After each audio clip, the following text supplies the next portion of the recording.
Alam nyo ba ang nadiskubre ko? Yung mga more noble causes pala na paggagamitan ng 90 billion galing sa PhilHealth na dapat ay napunta sa dialysis at iba pang mga benepisyo o di naman kaya para mapababa ang premiums natin, gagamitin pala nila sa Maharlika Fund.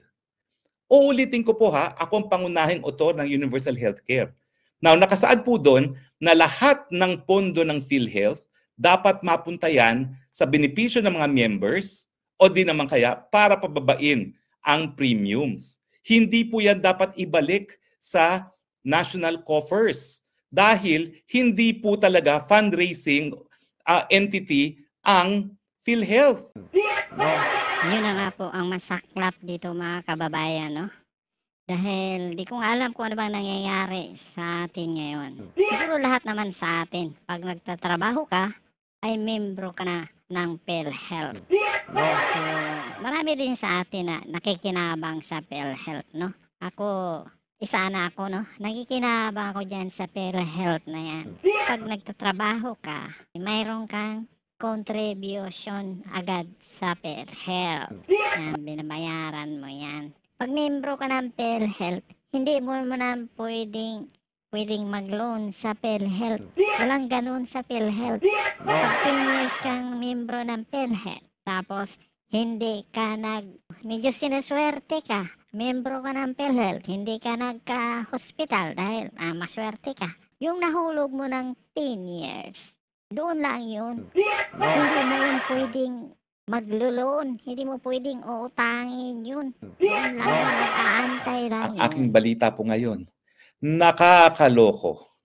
Maalala nung minsan sinabi ko na 90 billion na galing sa PhilHealth na hindi po nagastos ng PhilHealth para sa karagdagang benepisyo ng mga Pilipino para sa medical services at di naman kaya para gamitin para pababain ang premiums ay gagamitin sang-ayon sa DOF para sa more noble causes.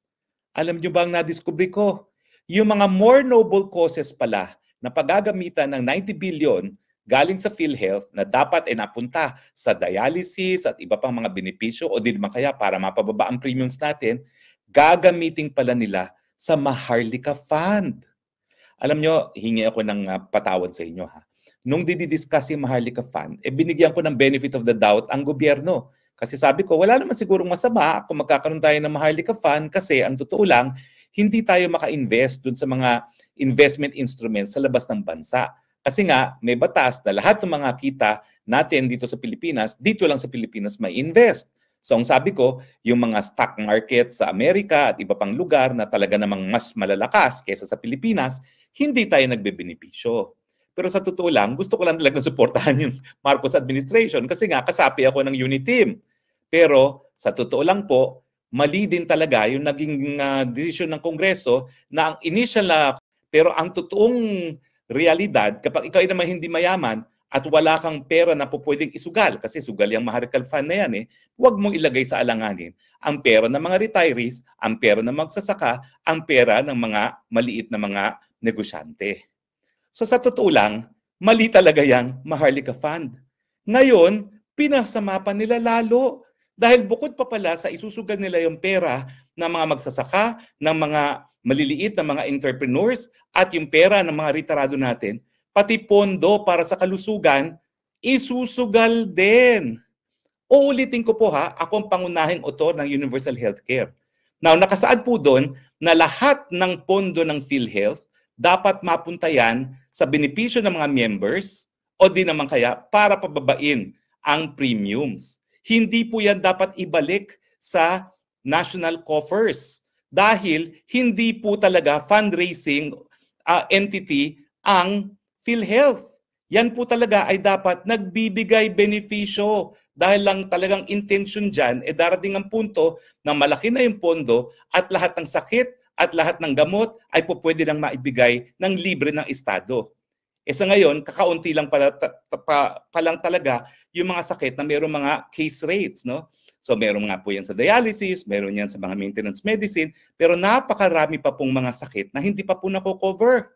So kung meron silang sobrang 90 billion, dapat ginasta po yan sa karagdagang benepisyo ng mga mahihirap. At sus Mariosep naman, pumunta lang kayo sa kahit anong public hospital, alam ninyo na hindi po mauubusan ng mga nangangailangan ng medical na tulong. O di naman kaya pababain ang premiums na itong taong na ito ay pinataas pa. Sabi nga ng batas kung merong sobrang pondo, di pababain ng premiums. Ito, sobrang ang pondo, pinataas pa rin ng premiums, walang karagdagang benepisyo at gagamitin pa ngayon sa Maharlika Fund. Mali po yan. Labag sa batas yan.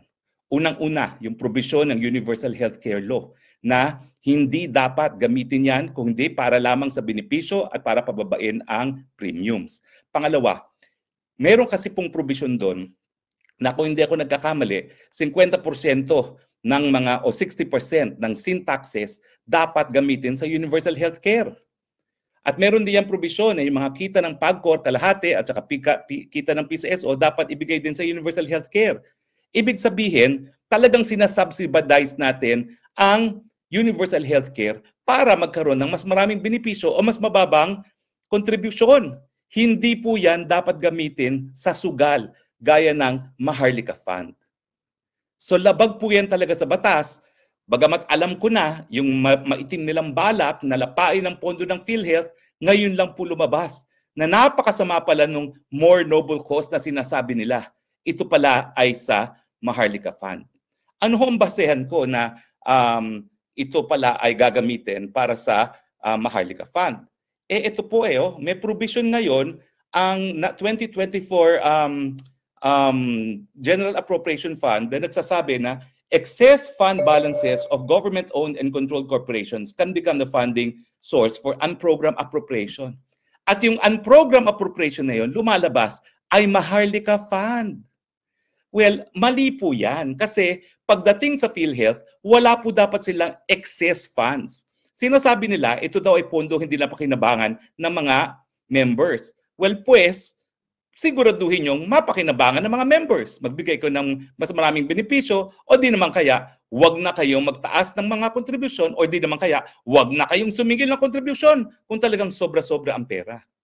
So hindi po dapat ibalik yan sa National Treasury. At more reason, dahil yan po ay para sa kalusugan na ng mga maralita, hindi po dapat isugal yan sa Maharlika Fund. Kung napakagaling yung konsepto ng Maharlika Fund, bakit wala pang nangyayari dyan sa Maharlika Fund hanggang ngayon? Nung kailan lang, si First Lady Lampang nagpunta ni UAE para ibenta ang Maharlika Fund. Pero wala namang balita kung meron siyang naibalik na pera na idideposito ng UAE sa Maharlika Fund. Siyempre, bago pumasok kahit sino, miski gano'n pang kayaman, sisiguraduhin nila nakikita yung pondo nila. Sa simula't simula, walang nangyari sa Maharlika Fund matapos bigyan ng napakataas na prioridad ng Kongreso yan. Wala naman nahita. At ngayon, isusugal pa nila yung para sa kalusugan ng lahat. Mali po yan. At akin naman pangako po, ngayong malinaw na kung saan gagastusin yan, pupunta tayo sa hukuman para yan po ay mapigil.